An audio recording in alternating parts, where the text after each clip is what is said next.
주요 스포츠 소식 정리해드리는 2부 스포츠 하이라이트 톡 무등일보 체육팀 이재혁 기자와 전화로 연결하겠습니다. 안녕하십니까? 네, 안녕하십니까? 어디에 계십니까? 예, 저 지금 광주 월드컵 경기장 있습니다. 거기에서 무슨 경기가 일어나고 있습니까? 예, 오늘 광주FC와 김천 상무의 경기가 있었거든요. 그래서 이제 취재차 와 있습니다. 알겠습니다. 현재 상황 어떻습니까? 예, 방금 막 경기가 끝났습니다. 광주FC가 김천에 1대0으로 승리를 거뒀는데요. 네, 광주는 경기에서 김천을 상대로 문민서 헤이스가 최전방을 뿌렸고요. 오후성, 이강현, 박태준, 최경록이 중원을 지켰고 김진호, 민상기, 변준수, 하승훈이 후방에 섰습니다. 골키퍼는 김경민이 맡았는데 이 경기에서 광주가 1대0 팽팽한 승부 끝에 경기를 승리할 수 있었습니다. 예. 광주는 전반 15분 오후성이 페널티킥 선제 득점을 올렸고 이 득점을 잘 지켰습니다. 이날 승리로 광주는 5승 4무 3패 승점 19점을 거두게 됐습니다. 또 오늘 또 어린이날이잖아요. 예. 어린이날을 맞아서 많은 팬들이 경기장에 찾아왔는데요. 비가 오는 가운데서도 선수들을 향한 응원을 멋있게 펼쳤습니다. 광주가 승리하면서 광주 어린이 팬들에게 기분 좋은 어린이날이 됐으면 좋겠습니다. 예. 지난 2일에도 광주FC 경기가 있었는데 그 경기는 어땠습니까? 네, 지난 2일에도 광주FC가 울산 현대 HDFC와 경기를 가졌는데 이 경기에서는 0대3으로 패했습니다. 사실 이 경기에서 승리했다면 광주가 선두권으로 도약을 할 수 있었는데 조금 아쉬운 결과입니다. 광주는 먼저 전반 17분 이청용에게 오른발 슈팅에 선제점을 뺏겼고요. 이후로 광주는 꾸준히 울산의 골문을 두드렸는데 실패하고 말았습니다. 광주가 득점을 올리지 못하고 있는 가운데 후반 31분 추가 실점을 했고요. 또 48분에도 연달아 실점하면서 광주는 3대0으로 아쉽게 패하고 말았습니다. 아무래도 ACL에서 돌아온 이후 첫 경기였기 때문에 선수단의 피로가 아직 좀 덜 풀린 게 아닌가 하는 생각이 드는 경기였습니다. 예. 이번 주 경기 일정 짚어주시겠습니까? 네, 오늘 광주FC가 김천하고 경기를 했고요. 11일 이제 전북현대와 13라운드 경기가 예정돼 있습니다. 예. 이번 상대 전북은 6승 3무 2패 승점 21점 리그 2위에 이름을 올리고 있는데요. 지난해에는 광주가 1승 2무로 좀 재미를 봤습니다. 그래서 올해도 이 기세가 좀 이어지기를 바라고 있는데요. 전북은 전진우가 6득점 그리고 콤파뇨가 5득점으로 쌍두마차 활약을 하고 있습니다. 광주도 헤이스, 아산이, 오우성이 좀 득점 라인을 자리 잡고 있기 때문에 이번 경기 좀 기대를 해봐도 좋을 것 같습니다. 예.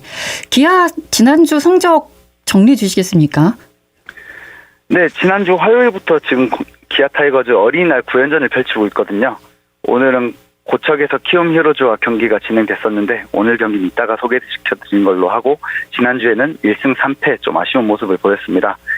첫 경기였던 29일 NC 다이노스와 경기에서는 타선이 좀 폭발하면서 13대3으로 승리를 했는데 이후 3경기에서는 3득점에 그쳤습니다. 그 3경기에서 만난 투수들이 NC의 라일리 톰슨 그리고 하나의 엄상백, 코디 폰세까지 좀 수준급 투수들을 만나긴 했는데 그래도 너무 타선의 침체가 뼈아팠습니다. 특히 2일 경기에서는 경기 후반 끝내기 찬스가 2번이나 있었는데도 기회를 살리지 못했고요. 예. 그렇게 기아가 좀 찬스를 살리지 못하니까 하나의 로시완에게 홈런을 맞아서 경기를 내주면서 또 아쉬운 성적 기록하고 말았습니다. 아니 기아가 반등할 수도 있겠다 이런 생각 들면서도 부진한 모습에 지금 팬들이 답답해하기도 하거든요.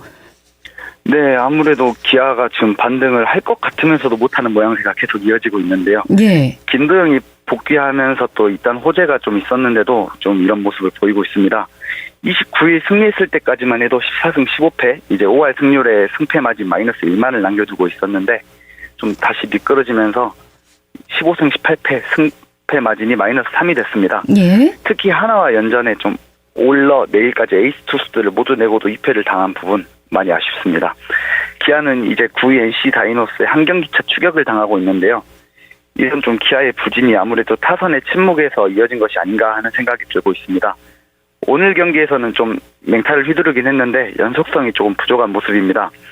지난해 기아 팀 타율이 4할 1리로 리그 1위였거든요.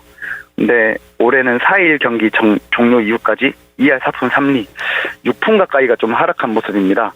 팀 홈런은 28개로 그나마 좀 3위에 올리고 있는데 팀 타점이 412.7위까지 쳐지고 있습니다. 예. 득점권에서 주자가 있을 때 점수를 뽑지 못하는 모습이 아쉬움으로 이어지고 있는데 김도영, 최용우, 위즈덤까지 중심 타자들이 제 몫을 해주고는 있지만 점수를 더 많이 뽑기 위해서는 이범호 감독이 조금 더 적극적인 작전 플레이를 보여줄 필요가 있는 게 아닌가 하는 생각도 들고 있습니다. 예, 이런 부진 속이지만 팬들은 응원을 열심히 하고 있지 않습니까? 네. 어린이날 오늘인데 미리서 이거 축하해주는 2일부터 4일까지 있었죠. 기아가 준비했던 미리 갸린이날 행사. 네. 반응도가 좋지 않았습니까? 네, 기아가 어린이날 시리즈를 맞아서 캐치 티니핑과 함께 협업을 하면서 준비한 미리 갸린이날 이벤트가 그야말로 대박을 쳤는데요. 예. 기안 이번 이벤트에서 티니핑과 협업을 하면서 유니폼, 머리띠 등 좀 다양한 굿즈를 출시했습니다. 근데 이게 정말 대박이 났는데요. 예. 굿즈 판매는 2일 하나전에 앞서서 개시가 됐습니다. 근데 이 굿즈를 사기 위해 팬들이 1일 밤 9시부터 경기장 인근에 텐트를 치고 잠을 잤습니다. 그리고 제가 2일 취재를 갔을 때는 팀스토어 입장을 위해 줄을 선 팬들 행렬이 경기장을 한 바퀴를 둘렀을 정도로 정말 인산인해를 이뤘는데요. 예. 이런 모습이 3일과 4일에도 계속됐습니다. 팬들이 몰린다는 이야기를 듣고 이 굿즈를 구매하고 싶었던 팬들이 더 일찍 가서 이제 팬들이 더 몰리는 이런 모습이 좀 이어졌고요. 네. 전날에 텐트를 치고 노상 숙박을 하는 행렬이 이어진 것도 마찬가지고요. 근데 이렇게 이제 많이 팬들이 모이니까 당근마켓 등 일부 중고 거래 플랫폼에는 이 굿즈들을 웃돈을 올려서 판매하는 모습이 보였는데 사실 이런 사재기 모습은 팬들도 이제 성숙한 응원 문화 조성을 위해서 좀 지양을 해줬으면 하는 바람입니다. 예, 원래 의도는 이런 게 아니었으니까. 네. 예, 아유, 참. 부진 후에 마운드에서 강판이 되면서 눈물까지 흘렸던 기아의 윤현철 선수 1군으로 돌아왔다는 소식도 있군요. 네, 이범호 감독이 지난 2일 하나전에 앞서서 윤영철을 콜업했는데요. 윤영철 2023년에 데뷔해서 2년 동안 통산 15승을 거둔 좌완 투수입니다. 때문에 올해 더 발전한 모습을 거둬줄 것으로 기대를 모았는데 좀 많이 부진하고 있습니다. 평균 자책점이 15.88까지 치솟았는데요. 그래서 2군으로 내려서 한 차례 선발 등판을 하고 회복을 좀 꾀하는 모습을 보였습니다. 예. 그런데 이범호 감독은 윤영철이 아무래도 2군에서 계속 두기보다는 1군의 선수단과 함께 동행을 시키면서 제 9위를 찾을 때까지 기다리는 게 낫겠다라는 생각을 한 것으로 보입니다. 윤영철 선수 지금 필요할 때 선발로 쓸 수도 있겠지만 아무래도 주로 불펜에서 2이닝에서 3이닝 정도를 던지는 롱맨으로 기용이 될 것 같아요. 예. 선수도 동의를 했다고 하고요. 기아의 선발진을 좀 맡아줄 것으로 기대를 모았던 윤영철이 등판을 거듭하면서 제 9위를 찾아주기를 좀 바라고 있습니다. 예. 이번 주 기아 어디하고 어디에서 경기를 합니까?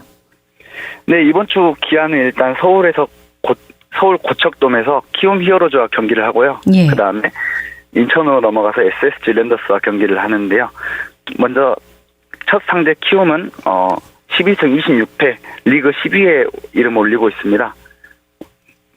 올 시즌에 외국인 타자 2명 푸이그와 카데네스를 영입하면서 타선 강화에 힘을 썼는데 푸이그 선수가 좀 부진하면서 부침이 있는 모습입니다. 예. 국내 선수 중에서는 최주환이 좀 타율 3할 1리 잘 쳐주고 있지만 타선의 짜임새에서는 그래도 기아가 조금 앞서는 모양입니다.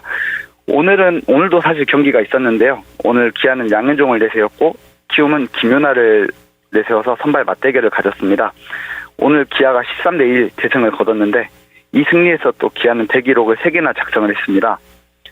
먼저 양현종이 4회 카디네스를 삼진으로 잡으면서 개인 통산 2100번째 탈삼진을 속간했는데 예. 이게 KBO 리그 역대 최초고요. 또 이 경기에서 양현종이 6이닝 1실점 호투를 하면서 7번째 도전 만에 180승 고지를 점령했습니다. 아, 그렇군요. 이는 하나 이글스 투수였던 송진우에 이어서 역대 2번째입니다. 또 타석에서도 또 다른 베테랑 최용우가 4번 지명타자로 출전해서 6회 홈런을 때려냈는데 이게 역대 4번째 개인 통산 400 홈런입니다. 예. 이제 대승을 거둔 기아가 이 승리를 발판으로 좀 분위기 쇄신을 이뤄내기를 바라고요. 예, 목요일 하루 좀 쉽니까?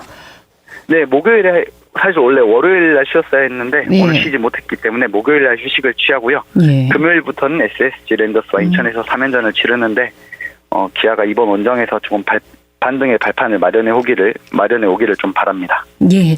KBO가 3, 4월 KBO 리그 MVP 후보를 발표했는데 여기에 기아 제임스 네일 선수도 포함이 돼 있네요. 네, KBO가 지난 2일 3, 4월 리그 MVP 후보 8인을 발표했습니다. 이 중에 기아 에이스 네일이 포함되어 있었는데 네일은 이 기간 동안 7경기에서 42.2이닝을 던졌고 2승에 34탈삼진 그리고 평균 자책점이 1.05 언터처블의 모습을 보였습니다. 리그 평균 자책점 1위, 이닝은 공동 4위의 성적인데 내일 2회에는 롯데의 박세웅, 한화의 김서현과 폰세가 투수로 이름을 올렸고요. 예. 야수에서는 삼성의 김성윤과 디아즈, 그리고 LG의 오스틴, 롯데의 전민재가 후보로 이름을 올렸습니다.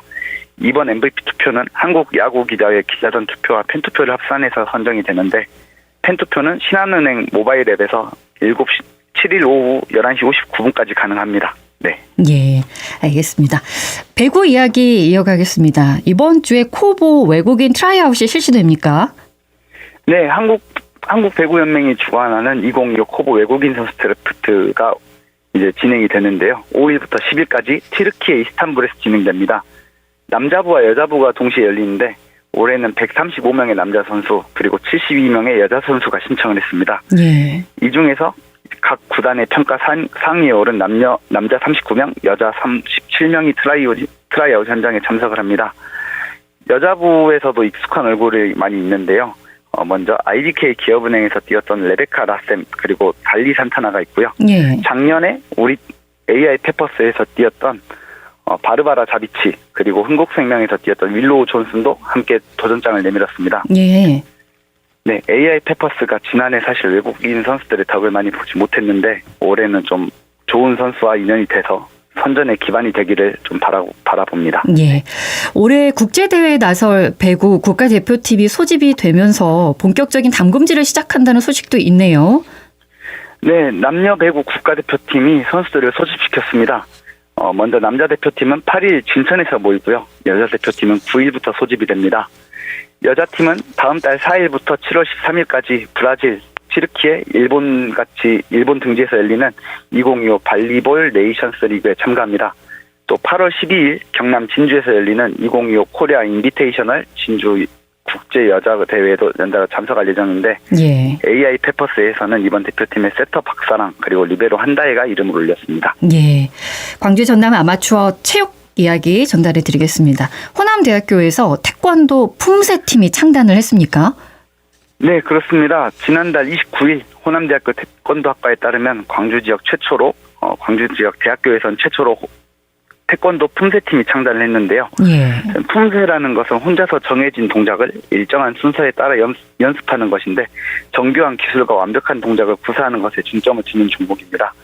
태권도 품새팀은 노영성 감독과 박고은, 배지원, 이가영, 정유정, 조승환까지 선수 5명으로 구성이 되어 있는데, 이 선수들 모두 국내외 품새대회에서 입상 경력을 갖고 있는 실력자들입니다. 또 이번 품새팀 창단을 위해 광주시체육회에서는 경력금 300만 원을, 그리고 광주시 태권도협회에서는 100만 원씩을 전달하면서 이들을 또 응원하기도 했습니다. 예. 광주 최고 박주혁 선수의 전국 종별 선수권 대회 소식도 전해주시겠습니까? 네, 광주 최고 2학년에 재학 중인 박주혁 선수가 올해 첫 대회인 제59회 남녀 양궁 종별 선수권 대회에서 2관왕에 올랐습니다. 예. 경북 예천 진호양궁장에서 열린 이번 대회에서 난고부에 참가한 박주혁은 금메달 2개뿐만 아니라 은메달 2개도 또 더했는데요. 난고부 90m, 70m, 60m, 50m, 30m까지 거리별 경기에 따른 점수를 합산한 결과 박주혁이 1,343점으로 2위를 3점 차 앞질러 금메달을 차지했습니다. 90m 경기에서 325점을 쏴서 서울 최고의 조세현에 이어 은메달을 딴 박주혁은 50m에서도 최철원에게 뒤져 은메달을 획했습니다. 예. 이어 배정원, 신유한, 김종현과 함께 나선 단체전에서는 3,975점을 합작하면서 두 번째 금메달을 목에 걸었습니다. 이 박주혁 선수 지난번에 열렸던 전국 최고 대항전에서도 상관왕을 차지했던 선수거든요. 예. 그래서 현재 남구청 양궁단에 몸을 담고 있는 리우올림픽의 금메달리스트 이승윤을 잇는 차세대 광주 남자 양궁의 기대주로 좀 주목을 받고 있는 선수입니다. 예, 알겠습니다. 말씀 고맙습니다. 네, 감사합니다. 광주 FC 현장에 나가 있는 무등일보 체육팀 이재혁 기자와 함께했습니다.